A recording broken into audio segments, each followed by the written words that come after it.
اب یہاں سے آیت 38 سے غزوہ تبوک کی تباہی کے زمانے میں یہ آیتیں نازل ہوئی تھی. ٹھیک ہے. یا ایھا الذین آمنو، اے لوگو جو ایمان لائے ہو، ماں کیا ہے، لکم تمہیں، اذا جب، قیلا کہا جاتا ہے، لکم تم سے، انفرو نکلو. نفرا سے بنا ہے. نفرا کس کو کہتے ہیں؟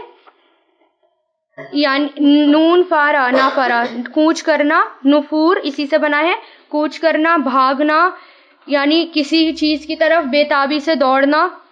اور نفرت بھی اسی سے آتا ہے، یعنی کسی سے بیزار ہو کر بھاگنا بھی اسی سے آتا ہے. نفرت بھی اسی ورڈ سے ہے. ٹھیک ہے. تو جب کہا جاتا ہے تم سے نکلو فی سبیل اللہ، اللہ کے راستے میں، ثاقلتم بوجھل ہو جاتے ہو تم.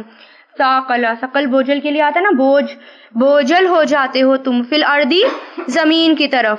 اردیتم کیا راضی ہو گئے تم، اردیتم کیا تم راضی ہو گئے، بالحیات الدنیا دنیا کی زندگی سے، من الآخرتی آخرت کے مقابلے یعنی آخرت سے. فما تو نہیں ہے، متاع فائدہ یا سامان، حیات الدنیا دنیا کی زندگی کا، فی الآخرتی آخرت میں یعنی آخرت کے مقابلے میں، مگر قلیل بہت تھوڑا. اب یہاں پر کیا ہے، غزوہ تبوک صلح حدیبیہ کے 6 ہجری کے بعد نازل ہوئی تھی، جب حضور پاک صلی اللہ علیہ وسلم نے مدینہ کے باہر مختلف علاقوں میں تبلیغی دستے بھیجے. یعنی جب مدینہ ہجرت کر گئے تھے، اچھا مدینہ میں مکہ میں کیا تھا کہ وہیں تبلیغ ہو رہی تھی، لیکن جب مدینہ ہجرت کر گئے تھے تو اب حضور پاک صلی اللہ علیہ وسلم اپنا گروپ، مسلمانوں کا گروپ باہر بھیجا کرتے تھے کہ جاؤ اب تبلیغ کرو. اس سے کیا ہوتا تھا، مسلمان جو ہیں وہ پھیل رہے تھے. انہی میں سے ایک دستہ شام کی طرف یعنی شام کی سرحد سے ملے ہوئے علاقے کی طرف بھیجا گیا. یہاں عیسائی لوگ رہتے تھے، وہ رومی کے انڈر تھے، ان میں 15 آدمی تھے. عیسائی تھے رومی کے انڈر، ان میں 15 آدمی تھے. وہ شام کے قریب پہنچے. کن میں جو گروپ حضور پاک صلی اللہ علیہ وسلم نے بھیجا وہ 15 آدمیوں کا تھا. وہ شام کے قریب پہنچے تو وہاں انہوں نے دیکھا کہ ایک مقام پر کافی لوگ جمع ہیں. انہوں نے ان کو اسلام کی دعوت دی، لیکن انہوں نے اس پر لبیک نہ کہا، یعنی اس کو قبول نہ کیا، بلکہ ان پر تیر برسانے لگے. اس میں 12 مسلمان شہید ہو گئے. صرف قعب بن عمیر زخمی حالت میں مدینہ واپس آئے. ان عیسائیوں کا حملہ رومی سلطنت کا حملہ تھا، کیونکہ پورا جو اتنی بڑی گروپ پر کوئی حملہ کرے گا تو یعنی وہ سلطنت کی طرف سے حملہ کر رہا ہے، کوئی اپنے آپ تو نہیں کرے گا حملہ. تو وہ رومی سلطنت کا حملہ تھا. حضور پاک صلی اللہ علیہ وسلم نے حارث بن عمیر کو ایک دعوتی خط دے کر حاکم بصرہ کی طرف بھیجا، یعنی بصرہ کے حاکم کے پاس بھیجا. جب وہ شام پہنچے، شام کے ایک علاقے معسا کے علاقے میں پہنچے تو وہاں ان کی ملاقات النگ ثانی سے ہوئی. اس نے پوچھا کہ تم کہاں جا رہے ہو؟ انہوں نے کہا، یعنی کس نے کہا؟ عمیر علیہ السلام نے کہا کہ میں حاکم بصرہ کے پاس جا رہا ہوں. اس نے کہا کہ کیا تم محمد صلی اللہ علیہ وسلم کی طرف سے آئے ہو؟ انہوں نے کہا کہ ہاں. اس کے بعد اس نے اپنے آدمی کو بھیجا اور تلوار چلا دی اور حارث بن عمیر کا بھی قتل کروا دیا، یعنی وہ بھی اب شہید ہو گئے، جو کہ وہ میسنجر تھے اور میسج لے کر جا رہے تھے. اس نے یہ قتل حاکم بصرہ کے اشارے پر کیا تھا. آپ صلی اللہ علیہ وسلم نے 3000 افراد کا لشکر تیار کیا اور 8 ہجری کو اس کو معسا میں روانہ کیا. شرابیل بھی ان کی طرف سے تھا. اب دشمنوں نے بھی کیا کرا، اب کس سے مقابلہ کرنے کے لیے جا رہے تھے مسلمان؟ رومی سلطنت سے. اب سنیے 9 ہجری میں حضور پاک صلی اللہ علیہ وسلم کو یہ اطلاع ملی کہ شام رو ہرکل نے اپنی جنگی فوجیں مقام تبوک میں ملک شام کی سرحد پر جمع کر دی. یعنی جو رومی ہے بادشاہ، اب وہ لڑائی کے لیے تیار ہو گیا. کون؟ ہرکل. اور ابھی دیکھیں، ابھی تک مدینہ جو مسلمانوں کی جنگیں ہو رہی تھی وہ کس سے ہو رہی تھی؟ چھوٹی موٹی قبیلوں سے جنگیں ہو رہی تھی. اب کس سے جنگ ہونے جا رہی تھی؟ رومی بادشاہ ہرکل سے ہونے جا رہی تھی، جو کہ بہت بڑی سلطنت تھی. رومی سلطنت بہت بڑی سلطنت تھی اور ان سے جنگ کرنا کوئی آسان بات نہیں تھی. کوئی عام قبیلہ اس سے جنگ کرنے کے بارے میں سوچتا بھی نہیں تھا. اب یہ مسلمانوں کے اوپر بہت ہی زیادہ تنگی والا دن تھے، تنگی والے حالات تھے. حضور پاک صلی اللہ علیہ وسلم نے یہ سنا کہ وہ حملہ کرنے کے لیے آ رہے ہیں اور اپنی فوج لے کر آ رہے ہیں. کون؟ ہرکل رومی. یہ جو ہے آ رہے ہیں، تو حضور پاک صلی اللہ علیہ وسلم نے سب کو کہا کہ سب کو جنگ کرنی ہے، یعنی مدینہ میں کے لوگوں کو بھی کہا اور مدینہ کے آس پاس جتنے بھی قبیلے رہتے تھے سب کو کہا کہ جنگ میں آؤ۔ اب یہ وقت بہت آزمائش کا تھا۔ سب سے پہلے تو یہ کہ یہاں پر اس وقت بہت سخت گرمی تھی، بہت زیادہ لوہے والی گرمی، اور صحابہ کرام کی، اور دوسرا کیا تھا اس میں، صحابہ کرام کی کھیتیاں اور باغات تیار تھے جن پر ان کے پورے سال کا گزارا تھا۔ اب کیا ہوتا ہے جب باغات تیار ہوتے ہیں یا کھیتیاں تیار ہوتی ہیں ان کو کاٹا جاتا ہے نا، اب کٹائی کا وقت تھا، وہ یعنی جو انہوں نے محنت کی تھی اب وہ کٹائی کا وقت تھا، اب اس کو چھوڑنا تھا، اور اس کو پورا کا پورا ایسی باغ مطلب ایسی کھیتوں کو چھوڑنا تھا، کچھ بھی ہو چاہے یہ خراب ہو یا کچھ بھی ہو آپ کو نکلنا ہے جنگ کے لیے۔ اب انہوں نے وہ بھرے پورے باغ اور کھیت چھوڑ کر وہ نکل گئے۔ اب اس میں جو تھی اتنی بڑی سلطنت سے جنگ ہونے جا رہی تھی تو اس کے لیے بہت سارے پیسوں کی ضرورت تھی، تو یہ پہلی جنگ تھی جس میں حضور پاک صلی اللہ علیہ وسلم نے صحابہ کرام کو مامور کیا، کس کے لیے؟ چندے کے لیے، یعنی پہلی جنگ تھی جس میں حضور پاک صلی اللہ علیہ وسلم نے چندہ مانگا تھا، ٹھیک ہے۔ اس میں مسلمانوں نے بڑھ چڑھ کر حصہ لیا، یہاں تک کہ فاقہ کشی لوگ بھی آتے اور کہتے یا رسول اللہ ہم کو سواری دو تاکہ ہم بھی چلیں، تو آپ صلی اللہ علیہ وسلم کہتے کہ سواری نہیں ہے، کیونکہ بہت دور جانا تھا، تبوک جو ہے وہ آس پاس نہیں تھا، بہت دور تھا، پیدل جانا مشکل تھا۔ اسی طرح صدقہ خیرات میں بھی مسلمانوں نے بڑھ چڑھ کر حصہ لیا۔ حضرت عثمان بن عفان نے ملک شام کے لیے قافلہ تیار کیا تھا جس میں 200 اونٹ تھے، 200 اوقیہ تقریباً 29 کلو چاندی تھی، یہ سب صدقہ انہوں نے کر دیا۔ پھر اسی طرح 1000 دینار جو تقریباً 5.5 کلو سونے کے سکے بنتے ہیں وہ بھی لے کر آ گئے، ان کو بھی حضور پاک صلی اللہ علیہ وسلم کی آغوش میں بکھیر دیا۔ ہم کر سکتے ہیں اتنا بڑا صدقہ؟ رسول پاک صلی اللہ علیہ وسلم کی آغوش میں جب وہ اس کو الٹتے جاتے تو حضور پاک صلی اللہ علیہ وسلم کہتے جاتے عثمان جو بھی کریں گے ان کو ضرور مطلب ضرر نہ ہوگا، کوئی پریشانی نہ ہوگی۔ اس کے بعد حضرت عثمان نے پھر صدقہ کیا اور پھر صدقہ کیا، یہاں تک کہ ان کے صدقے کی مقدار نقدی کے علاوہ 900 اونٹ اور 100 گھوڑے تک جا پہنچی، یعنی سب بہت کچھ دے دیا انہوں نے حضرت عثمان نے۔ حضرت عبد الرحمن بن عوف نے 200 اوقیہ یعنی تقریباً 29 کلو چاندی دی۔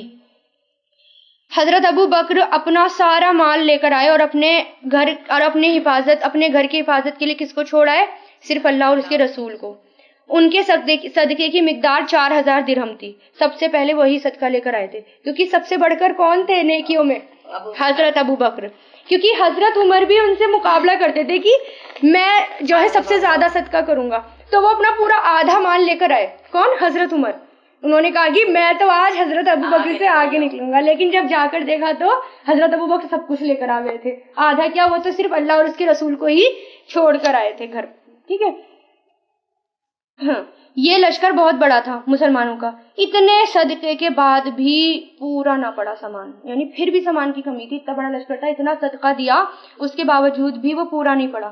سخت تنگی کے باوجود اونٹوں کو ذبح کرنا پڑا، پانی ختم ہو گیا، کہیں دور دور تک پانی نہیں ملا، ایک مقام پر جا کر اونٹوں کو ذبح کرنے کے بعد اس کے میدوں اور آنتوں کے اندر جو پانی جمع ہوتا ہے نا مسلمانوں کو وہ تک پینا پڑا، اس لیے اس کا نام کیا پڑا؟ جیش العشرہ، یعنی تنگی والا لشکر۔ سخت تکلیف اور سخت گرم موسم، کھانے پینے کے لیے کچھ نہیں، اونٹ تک ذبح کر دیے جن پر سواری کر کے جاتے تھے، اونٹوں کا پانی نکال لیا جو ان کے جمع ہوتا ہے، ٹھیک ہے۔ پھر جب راستے میں چل رہے تھے تو قوم سمود والی جگہ آئی، صحابہ کرام نے وہاں کے کنویں سے پانی پی لیا تھا، لیکن جب چلنے لگے تو آپ صلی اللہ علیہ وسلم نے فرمایا کہ اب یہاں کا پانی نہ پینا، اس سے نماز کے لیے بھی وضو بھی نہ کرنا، اور جو آٹا تم نے گوندا ہے نا اس کے پانی سے اس کو بھی جانوروں کو کھلا دو، کیوں؟ کیونکہ وہ عذاب والی قوم ہے۔ پھر آپ صلی اللہ علیہ وسلم نے فرمایا کہ آگے سے جگہ ہے جہاں سے ان کی اونٹنی پانی پیتی تھی، صالح علیہ السلام کی اونٹنی پانی پیتی تھی، تم وہاں سے پانی لو، تو وہاں سے پانی لیا۔ راستے میں لشکر کو جب پانی اور بھی زیادہ پانی کی ضرورت پڑی، یہاں تک کہ لوگوں نے حضور پاک صلی اللہ علیہ وسلم سے شکوہ کیا، یعنی اتنے پیاسے ہو گئے تھے کہ بے ہوش ہو کر تک گر پڑے تھے پیاس سے، پانی نہیں مل رہا تھا انہیں کہیں بھی۔ پھر حضور پاک صلی اللہ علیہ وسلم نے اللہ سے دعا کی، اللہ نے بادل بھیجا، خوب بارش ہوئی، لوگوں نے خوب پانی پیا اور ضرورت کا پانی بھی ساتھ لے لیا۔ جب تبوک کے قریب پہنچے تو آپ صلی اللہ علیہ وسلم نے فرمایا کل انشاءاللہ تبوک کے چشمے میں تم پہنچ جاؤ گے، لہٰذا جو شخص وہاں پہلے پہنچے تو وہ پانی کو ہاتھ بھی نہ لگائے جب تک کہ میں نہ آ جاؤں۔ یعنی بتایا آگے ایسی ایسی جگہ آ رہی ہے. حضرت معاذ کا بیان ہے کہ ہم لوگ پہنچے تو وہاں 2 آدمی پہلے ہی پہنچ چکے تھے. چشمے سے تھوڑا تھوڑا سا پانی آ رہا تھا. حضور پاک صلی اللہ علیہ وسلم نے پوچھا کیا تم دونوں نے اس پانی کو ہاتھ لگایا؟ انہوں نے کہا جی ہاں. آپ نے سخت ناراضگی کا اظہار کیا، یعنی غصہ آیا کہ میں نے منع کیا تھا تو پانی کو کیوں.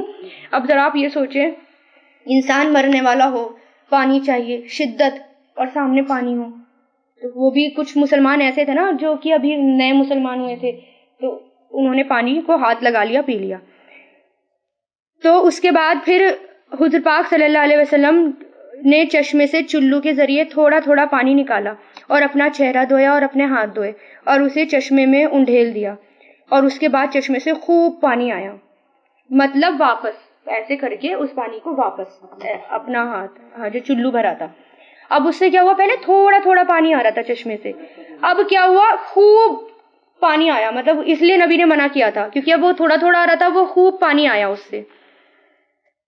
پھر آپ صلی اللہ علیہ وسلم نے، اور وہ ایسی جگہ تھی بالکل بنجر، تبوک کی جگہ جو تبوک کے قریب تھی، بالکل بنجر اور بالکل کہیں کچھ بھی نہیں تھا اس جگہ میں، تھوڑا تھوڑا سا پانی ٹپک رہا تھا، بس یہی تھا.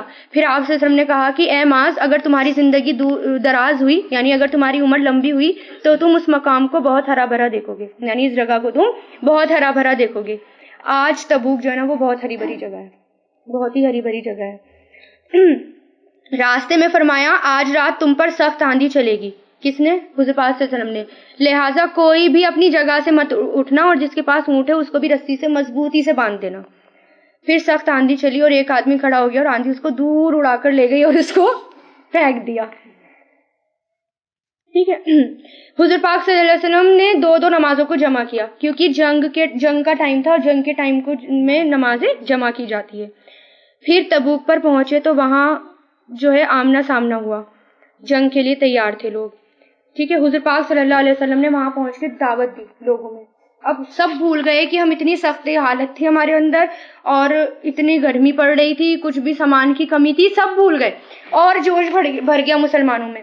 جب یہ بات اس ہرکل بادشاہ کو پتہ چلی کہ مسلمانوں میں اتنا زیادہ جوش بھر گیا، جو کہ پوری تیاری کے ساتھ تھا، بہت جوش کے ساتھ تیاری کر رہا تھا مسلمانوں کے خلاف لڑنے کی، ایسا رعب آیا اس کو کہ وہ میدان چھوڑ کر بھاگ گیا. لڑائی نہیں ہوئی. پھر یہ کیا تھا؟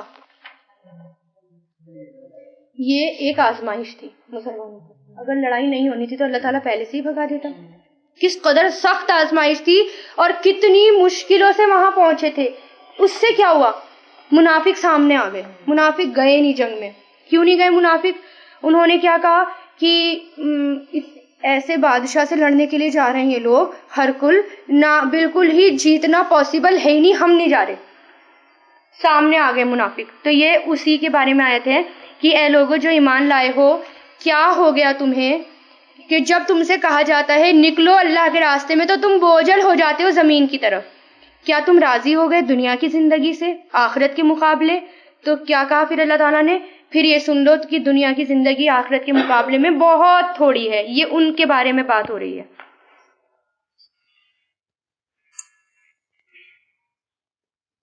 اچھا پتہ ہے حضور پاک صلی اللہ علیہ وسلم نے دنیا کی زندگی کا کمپیریزن کس طرح کیا آخرت سے؟ کسی کو پتہ ہے؟ آپ صلی اللہ علیہ وسلم نے آخرت اور دنیا کے کمپیریزن اس طرح کیا، کوئی شخص انگلی کو سمندر میں اس طرح ڈبو کر نکالے کہ اس پر جتنا پانی سمندر کے مقابلے میں لگے، بس یہی فرق دنیا اور آخرت کا ہے. یعنی دنیا اس میں ہماری انگلی پہ کتنا پانی لگا اور سمندر کتنا پانی ہے، بس جو سمندر ہے سمجھ لو وہ آخرت ہے اور جو پانی لگا تمہاری انگلی پہ وہ دنیا ہے.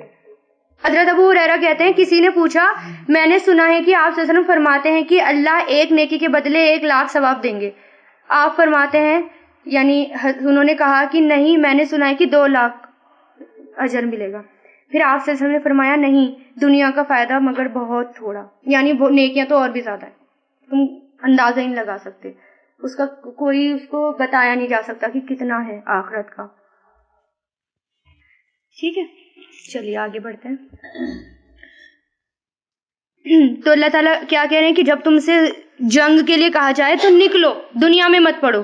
اللہ اگر نہیں تنفرو، تم نکلو گے، یعذبکم، وہ عذاب دے گا تمہیں، عذاباً علیماً، دردناک عذاب، ویستبدل، اور وہ بدل دے گا، قوماً، ایک قوم کو، غیرکم تمہارے علاوہ دوسری قوم سے، فلا تو نہیں، تضرہ تم نقصان پہنچا سکتے اسے، شیئن کچھ بھی، اور اللہ ہر چیز پر قادر ہے، واللہ علی کل شیء قدیر۔ میں نے آپ کو یہ پہلے بھی بتایا کہ بار بار اللہ تعالیٰ یہ کہتے ہیں اگر تم اللہ کے راستے میں نہیں نکلو گے تو ایک تو تمہیں عذاب ملنا ہے، دردناک عذاب ملنا ہے، دوسرا کیا، تمہاری جگہ اللہ تعالیٰ کسی اور قوم کو لے آئے گا، پھر وہ اللہ تعالیٰ کا کام کرے گی اور ہم اس کا کچھ بھی نہیں بگاڑ سکتے۔ پتہ ہے اگر ہم اللہ کا کام نہیں کریں گے اور دوسری قوم آ گئی تو وہ ہمیں ایسی حقیر نظروں سے دیکھے گی، وہ یہ کہے گی یہ تھے مسلمان اتنے اچھے، کچھ سمجھیں گے ہی نہیں وہ ہمیں۔ تو جو پکے سچے مسلمان ہیں نا وہ تو سب کچھ چھوڑنے کو تیار ہو جاتے ہیں، اپنا وقت لگا دیتے ہیں، اپنا ٹائم، اپنی طاقت، اپنی اسکل، اپنا مال، سب کچھ اللہ کے راہ میں خرچ کر دیتے ہیں، پھر بھی ان کو تھوڑا لگتا ہے۔ پتہ ہے نا حضرت ابوبکر کے بارے میں جو حدیث سنائی تھی، غریب ہو گئے تھے بالکل، ایک تن پہ ایک کپڑا بچا تھا، اتنا خرچ کر دیتے ہیں، اور ہم صرف تب تک خرچ کرتے ہیں جب تک ہمیں کمی کا ڈر نہیں ہوتا۔ جہاں ہمیں لگا کہ کم ہو رہا ہے، اب کمی ہو رہی ہے، وہیں ہمارے ہاتھ رک جاتے ہیں نا، تم نہ اٹھے نا تمہاری جگہ میں کسی اور کو لے آؤں گا، پھر تم اس کا کچھ بھی نقصان نہیں پہنچا سکو گے۔ انفرو نکلو، خفافن، خف کس کو کہتے ہیں؟ ہلکا، ہلکی، اچھا اللہ، ہاں اللہ، اگر نہیں، تنصروہ تم مدد کرو گے اس کی، کس کی؟ حضور پاک صلی اللہ علیہ وسلم، ہو کی ضمیر حضور پاک صلی اللہ علیہ وسلم کی طرف جاری ہے، فقط تو در حقیقت، نصرہ اس نے مدد کی اس کی اللہ نے، اذ جب، اخرجہ نکالا اسے، الذین ان لوگوں نے جنہوں نے کفروا کفر کیا، ثانیہ وہ دوسرا تھا، اثنینی دو میں، اذ ہما جب وہ دونوں، فی الغاری غار میں تھے، کون سی غار؟ غار ثور میں، جب یقولو کہہ رہا تھا، لصاحبہ اپنے ساتھی سے، لا تحزن نہیں تم غم کرو، بے شک اللہ معنا ہمارے ساتھ ہے، فانزلا تو نازل کی اللہ نے، سکینتہ اپنی سکینت کس کو کہتے ہیں؟ سکون کو، علیہ اس پر، وأیدہ اور اس نے تائید کی اس کی، تائید مطلب سپورٹ، مدد، بھی جنودن ایسے لشکر سے، لم ترونہا نہیں تم نے دیکھا انہیں، وجعل اور اس نے بنا دیا، کلیمتا بات کو، علی الذین ان لوگوں کی جنہوں نے کفروا کفر کیا، سفلا نیچے پست، وکلیمت اللہ اور بات اللہ کی، ہی العلیٰ وہی بلند ہے، واللہ اور اللہ عزیز الحکیم زبردست حکمت والا ہے۔ یہ غار ثور کا واقعہ ہے، جب آپ صلی اللہ علیہ وسلم کو ہجرت کی طرف وہ ملی تھی، ہجرت کا حکم ملا تھا، یہ تب کا واقعہ ہے۔ اور جب سارے مسلمان ہجرت کر گئے تھے کہ صرف پیچھے کچھ ہی لوگ بچے تھے، اس میں سے ایک حضرت ابوبکر تھے اور حضور پاک صلی اللہ علیہ وسلم اور حضرت علی تھے۔ حضرت علی جو ہیں، پھر وہی واقعہ آپ کل پڑھ چکے ہیں کہ ان کی جگہ پر لیٹ گئے تھے اور کیسے دشمنوں نے پلاننگ کری تھی ان کو قتل کرنے کی، اور پھر حضور پاک صلی اللہ علیہ وسلم اور حضرت ابوبکر نکل گئے، اور کہاں رکے جا کے؟ وہ غار ثور میں، ٹھیک ہے، غار ثور میں۔ اچھا، اس سے پہلے کیا ہوا تھا؟ حضرت انس بن مالک کہتے ہیں کہ جب حضور پاک صلی اللہ علیہ وسلم غار ثور کے اندر تشریف لے گئے تو غار کے منہ پر اللہ نے ایک درخت اگا دیا جس نے غار کا منہ چھپا لیا، اور اللہ تعالیٰ کے حکم سے مکڑی نے غار کے منہ پر جالا بنا دیا، مطلب یہ ایسے لشکر سے جس کو تم نے نہیں دیکھا، لیکن اللہ تعالیٰ نے تمہاری مدد کی ایسے لشکروں سے۔ پھر کیا ہوا؟ دو جنگلی کبوتروں نے بھی اس پر گھونسلے کے پاس، اس پر جالے کے پاس اپنا گھونسلہ بنا لیا، دشمنوں کو بالکل شک بھی نہیں ہوا کہ اندر کوئی ہو سکتا ہے۔ آپ سوچو، پورا جال سے اندر جائیں گے تو جال تو ٹوٹے گا نا، ان کو شک ہی نہیں ہوا کہ اندر بھی کوئی ہو سکتا ہے۔ اس موقع پر حضرت ابوبکر صدیق کو اپنی جان سے زیادہ حضور پاک صلی اللہ علیہ وسلم کی جان کی فکر تھی۔ انہوں نے سوچا اگر میں مارا جاؤں تو کچھ حرج نہیں، کیونکہ اس صورت میں صرف ایک ہی آدمی کا قتل ہوگا، لیکن اگر حضور پاک صلی اللہ علیہ وسلم کچھ ہوا ان کو، اگر وہ شہید ہوئے تو پوری قوم ہلاک ہو جائے گی۔ تو اس پر انہوں نے کیا کہا کہ حضرت ابوبکر نے عرض کیا، یا رسول اللہ، آپ کو اس خدا کی قسم جس نے آپ کو نبی بنا کر بھیجا ہے، آپ اس غار کے اندر نہ جائیں، پہلے اندر میں جا کر دیکھ لوں کہ کوئی موذی جانور تو نہیں ہے، موذی جانور کوئی بھی جو نقصان پہنچاتا ہے، ایسا جانور تو نہیں ہے کہ اور پھر میں غار کو دیکھ لوں اور اس کو تھوڑا صاف کر دوں پھر آپ اندر آئیے گا. پھر انہوں نے ایسا ہی کیا, جتنے بھی سوراخ تھے آس پاس اپنے کپڑے اتار کر اس سوراخ کو ڈھکا تاکہ وہاں سے کوئی بچھو یا سانپ نکل کر حضور پاک صلی اللہ علیہ وسلم کو ڈھس نہ لے. ایک سوراخ بچا جس کو ڈھکنے کے لیے ان کے پاس کپڑا نہیں بچا, تو کیا کرا, اپنا پیر رکھ دیا اور حضور پاک صلی اللہ علیہ وسلم جو ہے وہ بیٹھ گئے اور حضور پاک صلی اللہ علیہ وسلم ان کی جانگوں پر گود میں سر رکھ کر سو گئے اور وہیں سے بچھو یا کسی زہریلے جانور نے ان کو کاٹ لیا. اب اس سے کیا ہوا, حضرت ابو بکر کو اتنی شدید تکلیف ہوئی, لیکن یہ ڈر تھا کہ میری گود میں تو حضور پاک صلی اللہ علیہ وسلم سو رہے ہیں, ایسا نہ ہو میں ہلوں اور حضور پاک صلی اللہ علیہ وسلم کی نیند کھل جائے. تو اس سے کیا ہوا, شدید اتنی زیادہ تکلیف تھی کہ وہ ہلے تو نہیں, اپنے آپ کو کسی طرح کنٹرول تو کر لیا, لیکن آنکھوں سے آنسو نکل گئے اور وہ آنسو کس پر ٹپک گئے, آپ صلی اللہ علیہ وسلم کے چہرے پر ٹپک گئے. اس سے آپ صلی اللہ علیہ وسلم کی نیند کھلی. تو آپ صلی اللہ علیہ وسلم نے تکلیف کی وجہ پوچھی تو فرمایا کہ مجھے کسی جانور نے کاٹ لیا. تو آپ صلی اللہ علیہ وسلم نے دم کیا, دعا کی اور حضرت ابو بکر کی تکلیف ختم ہو گئی. لعاب بھی لگایا تھا اور تکلیف بھی ان کی ختم ہو گئی. پھر آپ صلی اللہ علیہ وسلم نے حضرت ابو بکر کے لیے دعا کی اپنے دونوں ہاتھ اٹھا کر کہ اے اللہ ابو بکر کو جنت کے اندر میرے درجے میں میرے ساتھ کر دینا. آپ صلی اللہ علیہ وسلم نے ان کی دعا کو بھی, اللہ تعالیٰ نے ان کی دعا کو بھی قبول کر لیا. اچھا اب کیا ہوا, یہ جب آیت تھی کہ جب وہ اندر تھے تو حضرت ابو بکر نے کہا کہ کہیں ہمارے پیروں کی وجہ سے ان کو پتہ نہ چل جائے کہ ہم اندر ہیں اور دشمن جو ہے ہم پر آ جائیں حملہ کرنے کے لیے.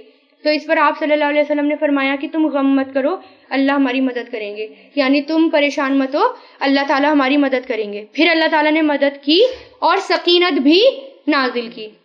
اچھا نیکیاں کتنی تھی حضرت ابو بکر کی صرف اسی غار میں, اس کے بارے میں بھی سنیے. حضرت ابو بکر جو تھے ان کو بہت زیادہ فضیلتیں ملی ہوئی ہیں. ایک تو حضرت ابو بکر بچپن کے دوست تھے حضور پاک صلی اللہ علیہ وسلم کے اور بچپن کے ساتھی تھے, اور پھر سب سے پہلے ہر بات میں تصدیق حضرت ابو بکر کرتے تھے. یہاں تک کہ جب معراج کا واقعہ ہوا تھا تو جب سب نے کہا کہ دیکھو تمہارا ساتھی کو تو جنون ہو گیا, اب وہ یہ کہہ رہے ہیں کہ ہم آسمانوں کی سیر کر کے آئیں, تو حضرت ابو بکر نے کیا کہا, اگر رسول اللہ ایسا کہہ رہے ہیں تو ایسا واقعی ہے اور میں تصدیق کرتا ہوں. یعنی انہوں نے بنا شک کے اس بات کی تصدیق کی. ایک بار حضرت عائشہ رضی اللہ تعالیٰ عنہ رات کے وقت اکیلے ستاروں کو دیکھ رہی تھی. حضور پاک صلی اللہ علیہ وسلم آپ کے پاس تھے. ستاروں کو دیکھ کر پوچھتی ہیں کہ اے اللہ کے رسول, کیا اتنی نیکیاں بھی کسی کی ہو سکتی ہیں؟ آپ صلی اللہ علیہ وسلم نے فرمایا ہاں حضرت عمر کی. تو فوراً خیال آیا میرے ابا کی, یعنی میرے باپ کی, میرے والد کی, کیونکہ اپنا خیال زیادہ جلدی آ جاتا ہے. تو آپ صلی اللہ علیہ وسلم نے فرمایا صرف ایک اس غار ثور کی رات کی نیکیاں عمر کی عمر بھر کی نیکیوں سے زیادہ ہیں. یعنی ایک رات کی نیکی عمر کے عمر بھر کی نیکیوں سے زیادہ ہے. پھر حضرت عمر بھی یہ بھی کہا کرتے تھے کاش ابو بکر مجھے وہ رات دے دیں, صرف ایک رات دے دیں اور مجھ سے ساری عمر کی نیکیاں لے لے, سب کچھ لے لے, بس مجھے وہ ایک رات دے دیں. اس قدر صحابہ کرام کے اندر یہ تقویٰ تھا, حوصلہ تھا. اب یہ ہجرت کا حکم کیسے آیا تھا؟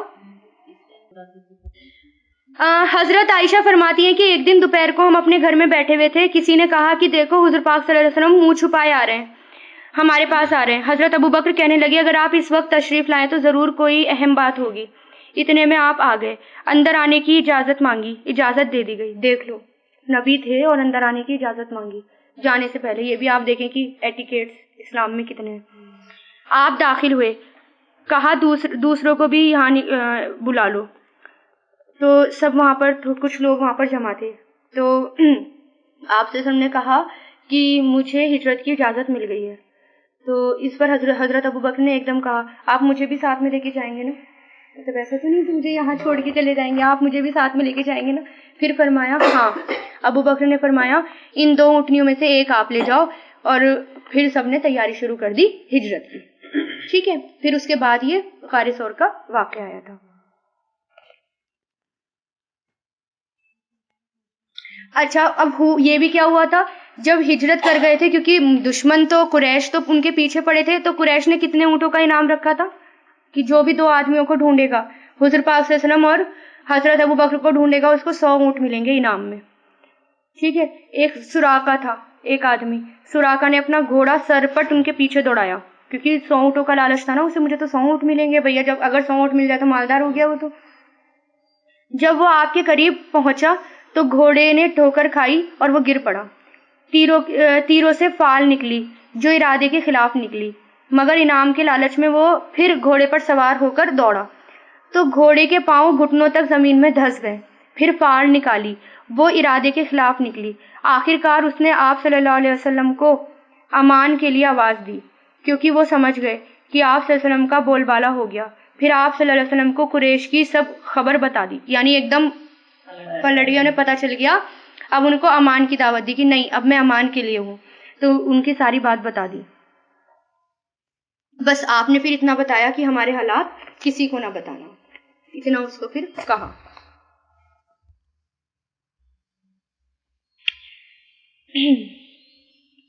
انفرو, یہ ہو گیا نا, نہیں, انفرو نکلو, خفافن ہلکے, خف ہلکے, وثقالن اور بوجھل, وجاہدو اور جہاد کرو, باموالکم اپنے مالوں کے ساتھ, وانفسکم اور اپنی جانوں کے ساتھ, فی سبیل اللہ اللہ کے راستے میں, ذالکم خیرن یہ بہتر ہے تمہارے لیے, ان کنتم تعلمون اگر ہو تم جانتے. یعنی ہلکے یا بوجھل کیسے, اگر تمہارے پاس کچھ بھی نہیں ہے تب بھی نکلو, لیکن اللہ کے راستے میں نکلو, بھلے ہی تمہارے پاس اسکل بھی نہیں ہے, علم بھی نہیں ہے.